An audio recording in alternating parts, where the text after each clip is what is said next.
Maayong adlaw mga idol no, ni ami diri sa Baguntaas, Valencia City. So nag-anhi mi diri sa solar store ni Engineer Charwin Picaw. So mo ni iyahang page mga idol, CG Solar Power. So kung nanginahanglan mo og solar mga idol no, anhi lang mo diri.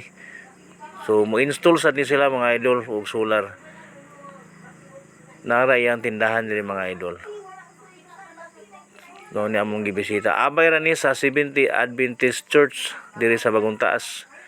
Tulagan kay iyang baligya diri mga idol no.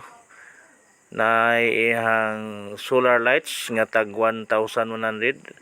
Depende ra sa wattage ni mga idol. Na iyang mga baligya diri. So ay kalimot mga idol no, kung gusto mo magpa-install, mo install ni sila mga idol. Kumpleto ni sila og mga baligya diri mga idol. So na sila diri tanan para mga parts lang bahin sa solar power system no. Na sila diri tanan. Na ilang solar panel diri mga idol. Tunapod sila 0.5 horsepower din hinga solar submersible pump no, 0.5 horsepower. 20 feet ang makaya niya ani mga idol. Nga ihapang mapadala pa niya, matusap pa niya sa ibabaw ang tubig. So imo makita mga idol no, nga pinaka gamay nga pump mga idol no, 0.5 horsepower solar submersible pump. Pero kusog yapon siya moagas mga idol ba. 20 feet makaya pa niya mga idol.